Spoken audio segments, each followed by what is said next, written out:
यस्य स्वयं स्वभावाप्तिरभावे कृत्स्नकर्मण तस्मै संजानरूपाय नमोस्तु परमात्मने। इतश्चिन्तामणिर्दिव्य इतः पिन्याकखण्डकं ध्यानेञ्चेदुभे लभ्ये क्वाद्रियन्तां विवेकिनः। आचार्य पूज्यपाद स्वामी के इष्टोपदेश में कल अपन ने 20वें श्लोक को लिया था, जहाँ पर ध्यान के माध्यम से संसार में एक जगह पर जो कुत्सित खली का टुकड़ा प्राप्त होता है, पंचेंद्रिय के विषय होते हैं, और एक जगह उसी ध्यान से चिंतामणि दिव्य रत्न की भी प्राप्ति हो सकती है। जब दोनों ही ध्यान से उपलब्ध होते हैं तो जो ज्ञानी है, हे उपादेय को जानता है, वो किसके लिए आदर करेगा। अब आचार्य महाराज जहाँ प्रश्न करता है शिष्य कि फिर ध्यान किसका किया जाए, तो आचार्य महाराज कहते हैं आत्मा का ध्यान किया जाए, क्योंकि यहाँ पर चिंतामणि रत्न जो है उसमें स्पष्ट नहीं है। तो आत्मा का ध्यान किया जाए तो वो आत्मा का स्वरूप कैसा है, तो 21वें श्लोक में बतला रहे हैं। स्वसंवेदन सुव्यक्तस्तनु मात्रो निरत्ययः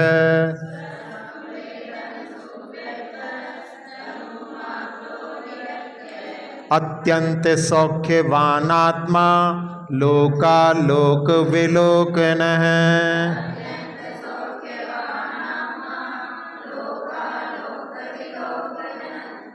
आचार्य महाराज यहाँ पर आत्मा के स्वरूप को बतला रहे हैं कि आत्मा लोकालोक विलोकनः, लोक और आलोक को देखने वाला है, और अत्यंत सौख्यवान यानी अत्यंत सुख से युक्त है, और तनु मात्र है, जितना शरीर है उतनी ही आत्मा होती है, और निरत्यय है, निरत्यय का अर्थ होता है अविनाशी है, और स्वसंवेदन सुव्यक्त यानी अपने संवेदन के द्वारा जो अच्छी तरह से व्यक्त है। तो ऐसे शिष्य के प्रश्न पर आत्मा के स्वरूप को बतलाते हुए उस आत्मा के बारे में 5 गुणों के माध्यम से उसको समझा रहे हैं। सबसे पहला है लोकालोक विलोकनः, ये लोक और आलोक को देखने वाला है। जहाँ लोक उसको कहते हैं जहाँ पर 6 द्रव्य देखे जाते हैं। इन 6 द्रव्यों में जहाँ जीव और पुद्गल नाचे यहाँ में कर्म उपाधि है। केवल जीव और पुद्गल ये 2 द्रव्य, जीव इसलिए क्योंकि जो जीव से संयुक्त शरीर होता है वो हिलता डुलता नजर आता है, इसलिए इसमें आत्मा है ऐसा अनुमान हो जाता है। तो देखने में तो वैसे केवल मात्र पुद्गल आता है। तो 6 द्रव्यों में 2 द्रव्य ही केवल अपने जो हैं अनुभव में आते हैं। बाकी 4 द्रव्यों के बारे में अपन जिनेंद्र भगवान की वाणी के माध्यम से समझते हैं। जहाँ आकाश, जिसको कि अधिकतर लोगों के लिए जब भी कभी आकाश के बारे में पूछो तो वो ऊपर की ओर इशारा करते हैं, जबकि आकाश सब जगह है। जहाँ अपन हैं नीचे भी आकाश है, धरती भी आकाश में है, सब आकाश में है। जो ऊपर नीला नीला दिखाई देता है उसको आकाश बोलते हैं। तो वो नीला नीला जो कुछ दिखाई देता है वो आकाश नहीं, क्योंकि आकाश जो है अरूपी है, और जो कुछ वर्ण से युक्त दिखाई दे रहा है वो केवल पुद्गल द्रव्य है, क्योंकि पुद्गल में ही उसका गुणधर्म ही है स्पर्श रस गंध वर्णवंतः पुद्गलाः। तो वो जो कुछ अपनी आँखों से अपनी इंद्रियों के द्वारा अपन देखते हैं जानते हैं वो सब पुद्गल होता है। तो ये लोक का स्वरूप, और साथ साथ में इस लोक के बाहर आलोक भी है, जहाँ पर मात्र शुद्ध आकाश है। आइंस्टीन ने भी इस बारे में लिखा कि अपन जिस वर्ल्ड में रहते हैं उससे बाहर भी बहुत कुछ है, लेकिन वहाँ अपन जा नहीं सकते क्योंकि जाने का साधन नहीं है। और ये इससे जो है ये तो परिमित है लेकिन वो अपरिमित है। तो ये दृष्टि जो है, जहाँ जनागम में भी इसी बात को कहा है, तो ऐसे लोक और अलोक को देखने की सामर्थ्य इस आत्मा में है। अभी अपने पास में अपन इंद्रियों के माध्यम से ज्ञान करते हैं, इसलिए इंद्रियों की सीमा है, इसलिए अपन सीमित ही केवल जानने में समर्थ होते हैं। जब आत्मा अपने शुद्ध स्वरूप में पहुंचती है तो वो दर्पण के समान हो जाती है। जैसे दर्पण जो है पूरे पदार्थों को अपने में झलका लेता है, ऐसे ही आत्मा का जब शुद्ध स्वभाव प्रकट होता है तो वो लोक अलोक को जानने में समर्थ होती है। जहाँ 7 तत्वों के श्रद्धान से सम्यक दर्शन होता है, वैसे ही 6 द्रव्यों के श्रद्धान से भी सम्यक दर्शन होता है। तो इन 6 द्रव्यों में जहाँ पर जीव, पुद्गल, धर्म, अधर्म, आकाश, काल, ये 6 द्रव्य हैं, इनके बारे में भी विचार करके, इनके बारे में जो कि दिखाई नहीं देते लेकिन ये भी हैं, इनके ऊपर श्रद्धान करने से भी अपने लिए समीचीन दृष्टि प्राप्त हो सकती है। तो ये जहाँ आत्मा का स्वभाव अभी कर्मों से लिप्त होने के कारण में प्रकट नहीं है, इसलिए अपन सीमित जानते हैं, लेकिन उसका स्वभाव लोकालोक को जानने का है। जहाँ जैसे जब किसी के लिए चश्मा लगता है तो चश्मे के माध्यम से वो देखता है, और जब कोई कुछ योग आदि का प्रयोग करे उसके माध्यम से उसका चश्मा उतर जाता है। जब चश्मा उतर जाता है फिर उसको चश्मे की आवश्यकता नहीं पड़ती, बिना उसके भी देख लेता है। तो ऐसे ही जहाँ अपने लिए संसारी अवस्था में सारे जो हैं जीव रोगी हैं, कर्मों के द्वारा सताए हुए, कर्मों से जो हैं घिरे हुए हैं, रोगी हैं, इसलिए उनको इंद्रिय रूपी चश्मा लगा हुआ है, उसके माध्यम से ही वो पदार्थों को जानने में समर्थ हो पाते हैं। और जब ये चश्मा उतर जाता है तो वो आत्मा जो है अपने आप ही बिना इंद्रियों के माध्यम से सब कुछ देखने जानने में समर्थ होती है। तो ये आत्मा के बारे में इस प्रकार से ध्यान का विषय बनाना चाहिए कि अपने पास में पूरे लोक अलोक को जानने की सामर्थ्य है, स्वभाव है। अभी अपना वर्तमान में अपन विभाविक परिणति में जी रहे हैं, इसलिए अपने पास में वो सामर्थ्य प्रकट नहीं है। फिर इसके बाद में अगले जो हैं बिंदु के ऊपर जहाँ बात चलती है, तो अत्यंत सौख्यवान आत्मा का स्वभाव अत्यंत सुख से युक्त है। तो इसमें भी जैसे जल का स्वभाव शीतलता से युक्त होता है, लेकिन जब वो अग्नि के संपर्क में रहता है तब वो गर्म हो जाता है। ऐसे ही यहाँ पर भी अपन कर्म से संयुक्त होने के कारण में अपने सुख स्वभाव से परिचित नहीं। अपन यहाँ संसार में ही जो इंद्रियों के माध्यम से प्राप्त होता है अपन उसी को सुख समझते हैं, लेकिन ये तो वास्तव में सुखाभास है। और जो इंद्रिय सुख होते हैं उन इंद्रिय सुखों के बारे में कि वो वहाँ पर आकुलता को उत्पन्न करने वाले होते हैं, लेकिन जो आत्मा का जो सुख स्वभाव है वो अत्यंत शांत निराकुल सुख से युक्त आत्मा का ये स्वभाव भी कर्मों से आच्छादित होने के कारण में अपने लिए प्राप्त नहीं है।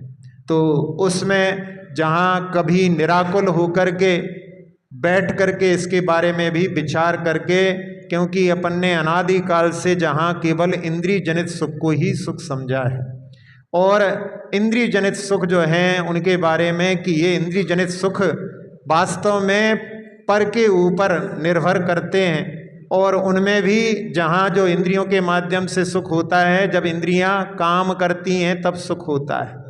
जब इंद्रियां काम नहीं करती तो उस समय में वो जो है सुख से वंचित हो जाते हैं और उसमें बड़ी आकुलता उत्पन्न होती है। कोरोना के समय में जहाँ जिब्बा आदि से जब स्वाद आना लोगों का बंद हो गया था, तब उस समय में बड़ी बेचैनी। ये तो कोरोना के समय की बात है, उसके पहले भी एक बार एक मिले थे सज्जन, वो कहते थे कि हमको मीठे का जो है स्वाद नहीं आता, बहुत डालते हैं। तो मैंने कहा कि कोई दिक्कत नहीं है, कहले नहीं आपको ऐसा लग रहा है, आप तो बोल देते हो, लेकिन हमें बड़ी बेचैनी होती है, खूब मीठा डालते हैं लेकिन स्वाद ही नहीं आता है। तो वो जो है वहाँ पर इंद्री काम नहीं करती, तो उस समय में बड़ी बेचैनी होती है। सब लोग तो जो है खा रहे हैं, मीठा मीठा बोल रहे हैं, बहुत स्वादिष्ट लग रहा है, लेकिन हमें तो जो है कुछ स्वाद ही नहीं आ रहा है। तो वो इंद्रिय सुख भी जो है इंद्रिय कार्य कर रही है, तो उसमें अपने लिए वास्तव में जो है सुख वहाँ पर केवल ज्ञान का होता है, यानी उसको ज्ञान नहीं हो पा रहा इसलिए दुख हो रहा है, ये इससे बिल्कुल स्पष्ट होता है। तो ऐसा जो है इंद्रिय जनित जो सुख है, जहाँ कभी किसी के लिए कैंसर आदि हो जाता है, मुंह का ही कैंसर हो गया, गले का कैंसर हो गया, फिर क्या करते हैं, छेद करते हैं गले में और उसके माध्यम से जूस आदि जो है लिक्विड डाइट उसको पहुंचाई जाती है, पेट में सीधी पहुंचा देते हैं। पेट में जो पाचक रस रहते हैं वो सब उसको पचा देते हैं, लेकिन जो स्वाद के लिए जो भोजन करते हैं उस समय में उनके लिए वहाँ पर कितनी पीड़ा होती होगी, इससे अपन समझ सकते हैं। तो ये इंद्रिय जनित सुख जो हैं वो वास्तव में सुख नहीं है। इस प्रकार से अपने लिए जो सुख है वो निराकुलता, जब कोई व्यक्ति जो कि पांचों इंद्रियों के भोगों को नहीं कर रहा है। वृद्ध द्रव्य संग्रह में आचार्य ब्रह्मदेव सूरी ने लिखा कि कोई व्यक्ति जहाँ पर ना तो स्पर्शन इंद्रिय संबंधी कोई उसके लिए सुख की जो है वहाँ पर उसमें लगा हुआ है, ना रसना संबंधी, ना घ्राण संबंधी, ना नेत्रों से किसी को देख रहा है, ना कान से किसी को सुन रहा है, शांत बैठा हुआ है, और उस समय में कोई उससे पूछे तो बहुत आनंद है, तो वहाँ पर पांचों इंद्रियों का उसको जो है कोई सुख नहीं है, तो फिर उस समय में वो क्या सुख है? तो वो निराकुलता का जो सुख है उसकी ओर दृष्टि ले जाने से अपन जो अपन इंद्रिय सुख की जो धारणा बनी हुई है उस पर जो है कुछ विचार करके, और आत्मिक सुख भी कोई होती है चीज, उस पर अपनी दृष्टि को ले जा सकते हैं। तो ये आत्मा का जो स्वभाव है अत्यंत सौख्यवान ऐसी आत्मा है, लेकिन अपन उसके स्वभाव से परिचित नहीं है।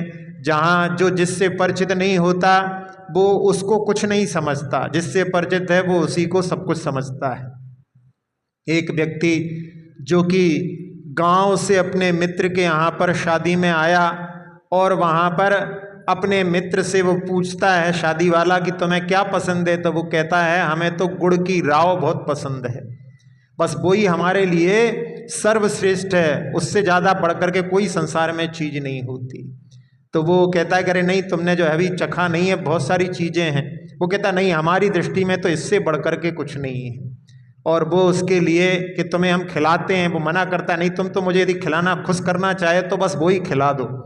तो वहाँ पर उसको वो ज़बरदस्ती जो है उसके हाथ को पकड़ करके और उसके मुख में और कोई जो चीज़ उससे भी ज़्यादा वो समझता था अच्छी है, जब उसके मुख में रखता है और वो उसको जब स्वाद लेता है तो वो कहता है अरे अभी तक तो मैं जो है केवल इसी को सब कुछ समझ रहा था। बस ऐसे ही अपने लिए कि जो इंद्रिय जनित सुख हैं अपन उनको ही सुख मान रहे हैं, वास्तव में तो वो सुखाभास हैं। जहाँ जितनी अपन जिसके बारे में कई बार जो है विचार कर चुके हैं कि जितना जो उसमें पीड़ा का भाव होता है, यानी जितनी जो है तीव्र भूख लगी होती है तभी उसमें आनंद की अनुभूति होती है, तो वास्तव में तो केवल वहाँ पर दुख का प्रतिकार मात्र होता है और दुख का दूर होना ही अपन सुख मान लेते हैं। तो ऐसे जो हैं आत्मा के स्वरूप को कि जो अत्यंत सौख्यवान हैं, अपने लिए ध्यान का विषय बना करके इस पर भी थोड़ा विचार करना चाहिए। और कह रहे हैं तनु मात्र, अपना जो आत्मा है जितना अपना शरीर है बस उतना रहता है।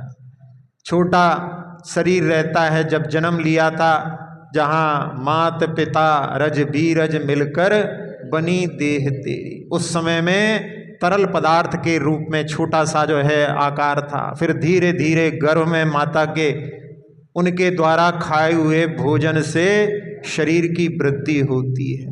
बढ़ते बढ़ते बढ़ते 9 महीने में कुछ किलो का जो है हो जाता है। फिर बढ़ते बढ़ते जो है आगे आगे जो है उसका आकार बढ़ते बढ़ते 70, 80, 100, 150, 200 ऐसे किलो के हो जाते हैं। तो वो जो है आत्मा फैलती जाती है, नहीं फैलती।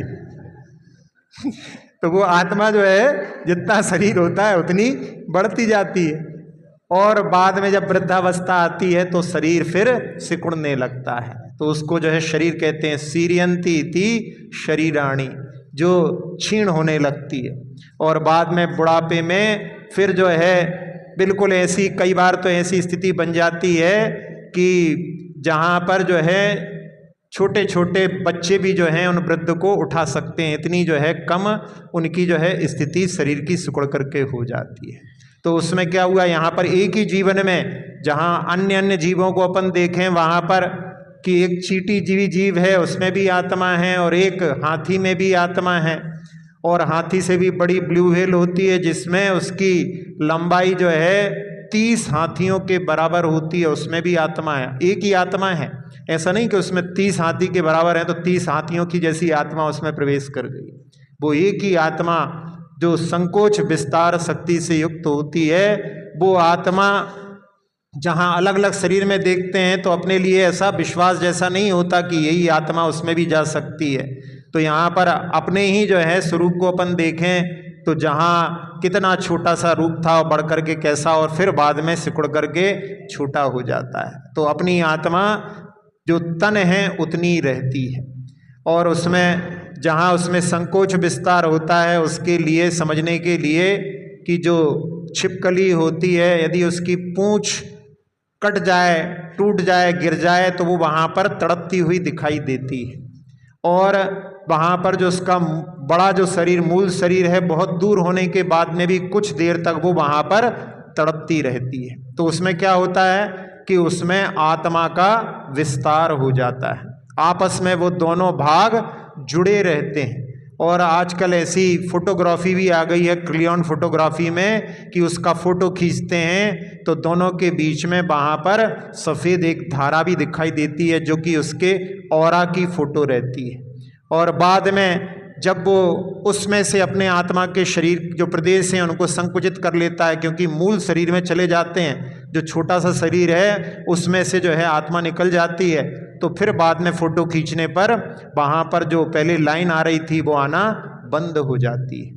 तो ऐसा जो है आत्मा का संकोच विस्तार शक्ति है, तो उसके कारण में आत्मा अपने शरीर मात्र रहती है। जहाँ समुद्घात का भी वर्णन आता है जिसमें आत्मा अपने मूल शरीर को छोड़े बिना, जहाँ सामर्थ्य तो सभी जीवों की कितनी है कि पूरे लोक में फैल सकती है। जहाँ केवली भगवान जब समुद्घात करते हैं तब उस समय में उनकी आत्मा पूरे लोक में व्याप्त हो जाती है। उनके आत्मा के प्रदेश अपने शरीर को भी छू करके चले जाते होंगे लेकिन अपने को अनुभूति नहीं होती। तो ये आत्मा का स्वभाव है। तो अपन उस आत्मा को जो कि अरूपी है, लेकिन यहाँ संसारी अवस्था में जहाँ उसके लिए कथनचित मूर्तिक भी कहते हैं, क्यों? क्योंकि तभी तो कर्म आदि से बंधी हुई है।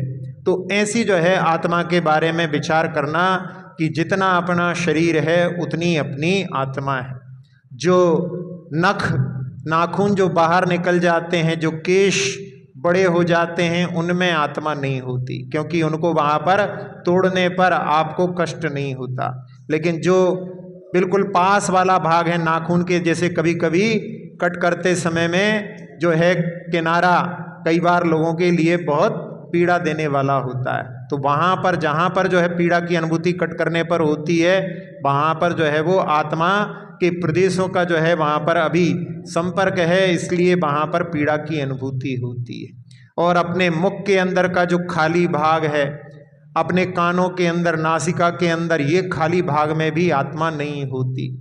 और जहाँ अपने पेट आदि के अंदर भी जहाँ वायु आदि होती है उस स्थान पर भी आत्मा नहीं होती। तो ये आत्मा वैसे पूरे शरीर के अंदर है, लेकिन फिर भी कुछ कुछ भाग उसमें वहाँ पर आत्मा नहीं होती। तो इस प्रकार से आत्मा के बारे में विचार करना कि ये तनु मात्र है।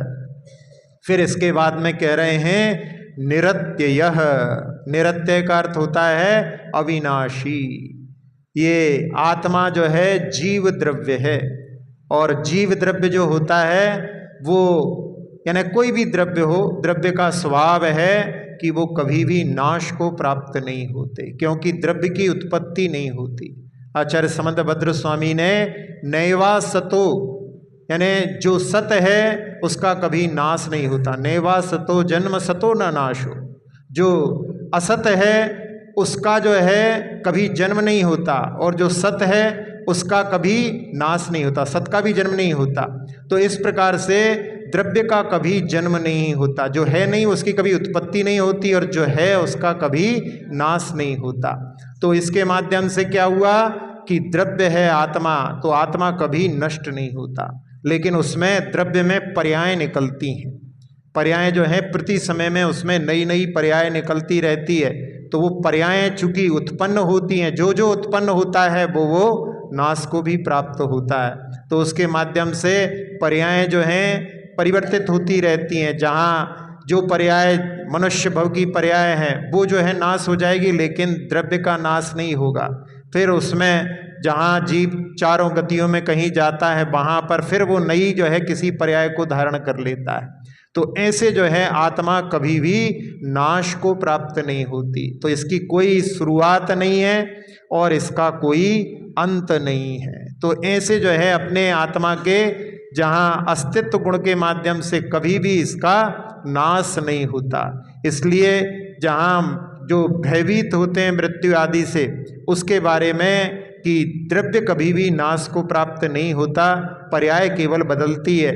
इसलिए अपने लिए जो है इस पर भी जो विचार करके कि जो आत्म द्रव्य है वो कभी भी नाश को प्राप्त नहीं होता। जहाँ एक पर्याय से दूसरी पर्याय में जाते हैं, अब वहाँ पर पूर्व के कुछ दिनों में किसी के लिए स्मरण भी रह सकता है। कहते हैं 2-3 साल तक पूर्व का स्मरण रह सकता है, और उसके बाद में फिर जहाँ जाते हैं वहीं पर फिर रम जाते हैं।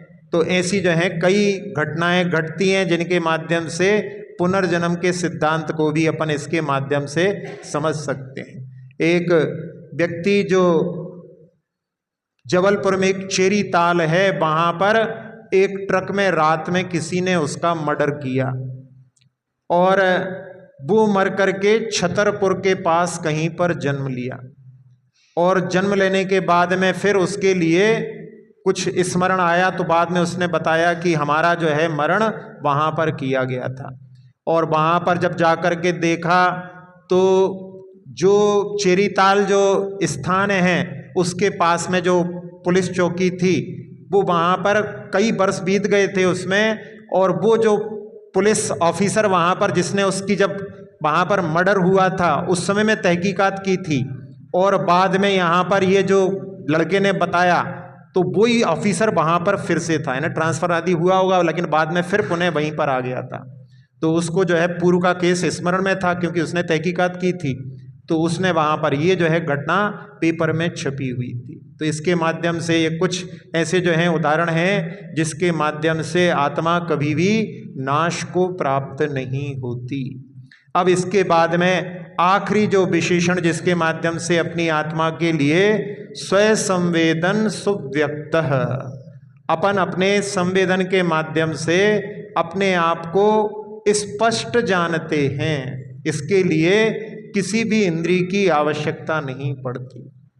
जहाँ मैं हूँ इस बात को कहने के लिए अपने लिए स्पर्शन से छू करके नहीं जानना पड़ता कि अपने हाथ से छू करके देखो कि अपन है कि नहीं है। रसना इंद्रिय के माध्यम से भी अपन अपने आप को नहीं जानते। अपनी जो है गंध है उसके लिए भी अपने को कि मेरी जो शरीर की गंध है वो यहाँ पर उपस्थित है कि नहीं, उसके लिए नासिका के प्रयोग करने की भी आवश्यकता नहीं पड़ती। और दर्पण में देख करके कि मैं हूँ कि नहीं, इसके लिए भी अपने लिए अपने नेत्रों के माध्यम से भी अपनी पहचान करने की आवश्यकता नहीं पड़ती। और कान के माध्यम से भी कि जो मेरे श्वासों की आवाज़ आती है वो आ रही है कि नहीं आ रही है, मैं जीवित हूँ कि नहीं हूँ, ऐसा भी जो है करने की आवश्यकता नहीं पड़ती। तो जो सुसंवेदन यानी अपने संवेदन के द्वारा अच्छी तरह से व्यक्त है, तो जो सब लोगों के लिए होता है, तो एक जो संवेदन होता है स्वसंवेदन, वो वीतराग स्वसंवेदन होता है जो योगियों को होता है। लेकिन सराग संवेदन तो चारों गतियों के जीवों को होता है। मैं हूँ, ये प्रत्यय जो है सबके अंदर जो है विद्यमान रहता है। तो इसके माध्यम से ये जो हूँ की वाली जो बात है वो सबके अंदर विद्यमान है, यानी कोई ऐसा द्रव्य, ऐसा तत्व अपने अंदर विद्यमान है जो अपने लिए, जिसके माध्यम से अपन जान रहे हैं, देख रहे हैं। ये सी जो है अपनी आत्मा है। तो इस आत्मा के बारे में जहाँ ध्यान करने के लिए अपने लिए ये 5 बिंदु आचार्य पूज्यपाद महाराज ने दिए हैं, उनके माध्यम से अपने लिए विचार करके, ध्यान करके कि ये आत्मा अपने ध्यान के योग्य अपने विषयों को लेकर के इन बिंदुओं के आधार पर अपने लिए थोड़ा सा प्रयास करना चाहिए। लेकिन व्यक्ति अपने लिए जो है कभी भी प्रयास नहीं करता, बाकी सबके बारे में तो खूब विचार करता है, लेकिन अपनी आत्मा की ओर दृष्टि कभी नहीं डालता। उसमें उसी प्रकार की स्थिति होती है कि एक बार एक व्यक्ति जहाँ अपने घर में जो रहता था उसने सब चीज़ों पर नाम लिख रखे थे। जैसे कहीं कोई तस्वीर है तो उसके ऊपर लिख दिया ये तस्वीर है, कोई छतरी है तो छतरी जहाँ टंगी है उसके नीचे लिख दिया ये छतरी है। ऐसे सब चीज़ों पर उसने नाम लिख दिया और जहाँ पर वो जो लेटता था वहाँ पर लिख दिया कि ये मैं हूँ।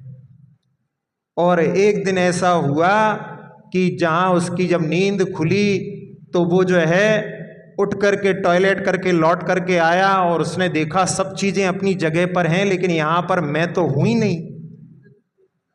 और वो सबको जो है देख रहा है, लेकिन जहाँ पर मैं नहीं हूँ, तब उसके लिए बहुत घबराहट हुई। उसने अपने मित्र को बुलाया और मित्र से कहा कि मैं खो गया हूँ।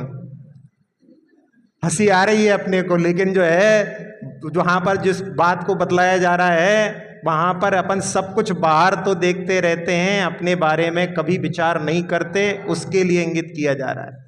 तो वहाँ पर उसके मित्र को समझ में आया कि उसने कहा कि तुम ऐसा करो, अभी थोड़ा शांति से लेट जाओ, थोड़ी देर में तुम्हें तुम्हारा मैं मिल जाएगा। और जब उसको लिटाया और फिर जो है उसको लगा कि अरे ये तो मैं ही हूँ, अच्छा ऐसा तो ऐसा लग रहा है। लेकिन यहाँ पर जो है जहाँ साइकोलॉजी के माध्यम से जो मैं हूँ उस पर दृष्टि ले जाने के लिए प्रयास किया जाता है। अध्यात्म में भी कई बार ऐसे जो है व्यक्ति बाहर के सब लोगों की गिनती तो करता है लेकिन अपनी गिनती नहीं करता। जैसे कहते हैं उसमें 10 लोग नदी पार करके उस पार निकले और उस पार जाने के बाद में कि अपन लोग 10 लोग आए थे, अब 10 हैं कि नहीं, नहीं तो कोई नदी में बह गया हो, तो गिनती करते हैं। अब गिनती करते हैं तो सब लोगों की गिनती 9 निकलती है। क्यों? क्योंकि सबको गिन रहे हैं, अपने को कोई नहीं गिनता। तो लगता है ऐसा है, लेकिन ये बात उसके लिए कही जा रही है कि अपने लिए अपने बारे में भी विचार करना चाहिए।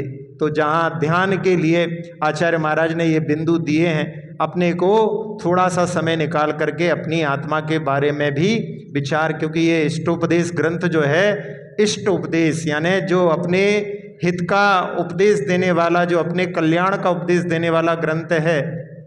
जब तक अपन अपने आप से परिचित नहीं होंगे तब तक जो है अपन बाहरी दुनिया से अपन कितने भी परिचित हो जाएं, वो वास्तव में अपने लिए कोई उपलब्धि नहीं हो सकती। तो यहाँ इस काव्य के माध्यम से पुनः इसको अपन उच्चारण करते हैं। स्वसंवेदन सुव्यक्तस्तनु मात्रो निरत्ययः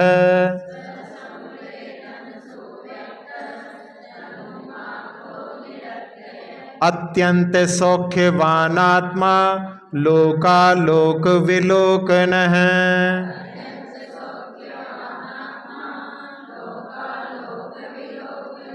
हाँ, इसमें आत्मा जो है शब्द है, आत्मा कैसी है तो लोकालोक विलोकनः। सबसे पहला जो है सामर्थ्य उसके पास में लोकालोक सबको देखने की है, और जो अत्यंत सुख से युक्त है, यानी उसका स्वभाव जो है अत्यंत सुखवान है, और साथ साथ में जितना शरीर है उतनी ही आत्मा है, और निरत्य कभी भी नाश को प्राप्त होने वाली नहीं है, और अपने स्वयं संवेदन से अच्छी तरह से व्यक्त है, यानी उसके लिए किसी दूसरे की मदद की आवश्यकता नहीं है। तो अपने आप को जो है संवेदन यानी उसका संवेदन करने के लिए प्रयास करें, अपन बैठ कर के विचार करें तो अपन अपनी आत्मा से कुछ हद तक तो परिचित हो सकते हैं। सब लोगों को यहाँ पर आचार्य पूज्यपाद महाराज की इस कारिका से प्रेरणा लेकर के थोड़ा सा समय निकाल करके बैठना चाहिए। अक्षर पद मात्रा से दूषित वचन अगर ममहीन रहे,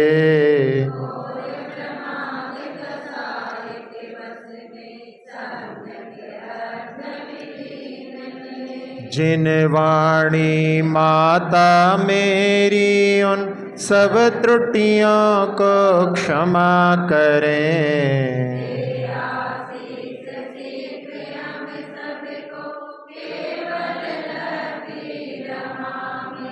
प्राप्त हमें हो बोधि समाधि परिणामों की शुद्धि हो।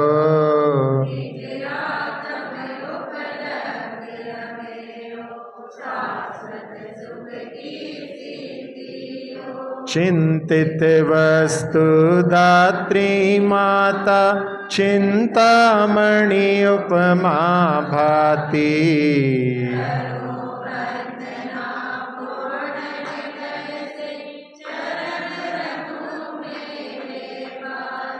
कर जिन वाणी स्तुति तन की ममता टाल,